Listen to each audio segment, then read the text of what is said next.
तो hey guys, मैं हूँ झारखंड से और मैं रहता हूँ रांची में। तो चलिए आज हम लोग आए हुए हैं चिड़ियाखाना और यहाँ पे देखते हैं कि चिड़ियाखाना के अंदर हमें क्या क्या देखने को मिलता है। तो ये है गाइस बाहर का नजारा। बाहर का नजारा कुछ इस तरह से। उसके बाद मैं अपनी बसंती को लेके आ जाता हूँ पार्किंग के पास। पार्किंग में 25 रुपए का टोकन कटा के फिर मैं वहां से निकलता हूँ और आ जाता हूँ टिकट काउंटर। यहाँ पे 2 टिकट मैं लेता हूँ। एक टिकट 60 रुपए का पड़ रहा था, 2 टिकट 120 रुपए का पड़ा और एक मेरे साथ बच्चा था जो है आमिर, उसका भी टिकट के बारे में बोल रहा था। तो मैंने बोला भाई ये बच्चा है, बच्चा का तो कम से कम फ्री कर दो। ये बोला नहीं इसका 20 रुपए लगेगा। मैंने बोला नहीं भैया फ्री ही जाएगा। मस्जिद पड़ा ये बोलता रहा, मैंने टिकट नहीं लिया। 2 ही टिकट लेके मैं पहुंच जाता हूँ एंट्री गेट के पास। फिर यहाँ हमारे जान पहचान का एक आदमी मिल जाता है। तो मुझे बड़ा अफसोस होता है कि साला मैंने टिकट कटा लिया, 120 रुपए मेरा बर्बाद हो गया। अगर मैं पहले आके यहाँ चेक करता तो मेरा 120 रुपए बच जाता। बहरहाल उसके बाद फिर मैं अंदर आ जाता हूँ। अंदर आने के बाद मैं पहले खुद का दर्शन करते हुए फिर मैं हर एक जानवरों का दीदार करने लगता हूँ। ये है मोर। ये मोर पंख फैलाने वाला था लेकिन ये साला जान जाता है कि मैं वीडियो बना रहा हूँ, पंख ही नहीं फैलाता। फिर मैं यहाँ से निकल जाता हूँ। और ये कौन सा जानवर है आप लोग कमेंट में जरूर बताना। और ये है नन्हा सा बच्चा। ये नन्हा सा बच्चा मेरा कौन लगता है आप लोग कमेंट में जरूर बताना। आपके कमेंट का इंतजार रहेगा। और ये परिंदा जो दिख रहा है वो नवाबो जैसा बैठा हुआ है और वीडियो और फोटो खिंचवा रहा है। और जो बोर्ड में आपको दिख रहा है ये पक्षी,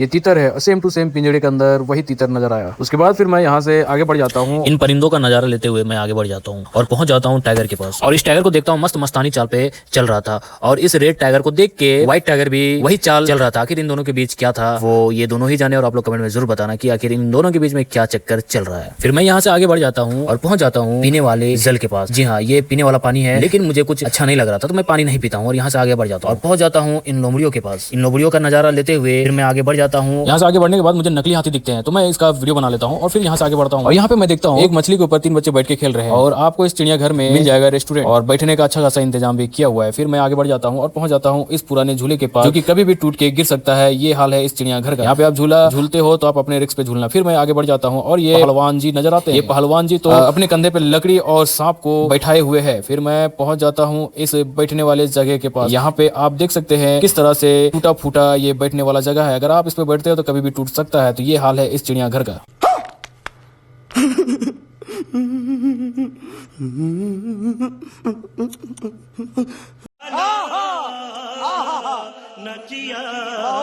इस क्यूट से बच्चे को बहुत मजा आ रहा था तो ये चश्मा पहन लेता है और हीरो का जैसा दिखने लगता है। फिर ये आप देख सकते हैं कितना खूबसूरत बैठने वाला जगह है। और ये भी आप देख सकते हैं वाह क्या डिजाइन है। उसके बाद फिर मैं यहाँ से आगे बढ़ जाता हूँ और मैं फिर पहुंच जाता हूँ इस भालू के पास। ये भालू को देखता हूँ तो बड़े मजे से फोटो खिंचवा रहा है। साला मैं भी इसका वीडियो और फोटो ले लेता हूँ। फिर यहाँ से आगे बढ़ जाता हूँ। फिर मैं पहुंच जाता हूँ इस चूहे के पास। आप इस चूहे का नाम जानते हैं? अगर इसका कांटा पड़ गया ना तो आप बीमार पड़ जाओगे। और यहाँ इतना गंदा स्मेल आ रहा था कि हम लोगों को यहाँ से भागना पड़ा। वहाँ से भागने के हम लोग पहुंच जाते हैं हाथी के पास। हाथी को देखते हुए फिर हम लोग आ जाते हैं दूसरे हाथी के पास। इस हाथी को मैंने देखा कि सिक्कड़ से बांध के रखा हुआ था और ये हाथी खुद को छुड़ाने के लिए जद्दोजहद में लगा हुआ था। फिर यहाँ से हम लोग निकल जाते हैं और हमें नजर आ जाता है पंप। तो मैं देखता हूँ कि आखिर इसके अंदर क्या है। अंदर घुस के देखा तो इसके अंदर तो कुछ भी नजर नहीं आया, पूरा खाली था। फिर यहाँ से हम लोग निकल जाते हैं और हिरणों का दीदार करते हुए फिर हम लोग आगे बढ़ जाते हैं।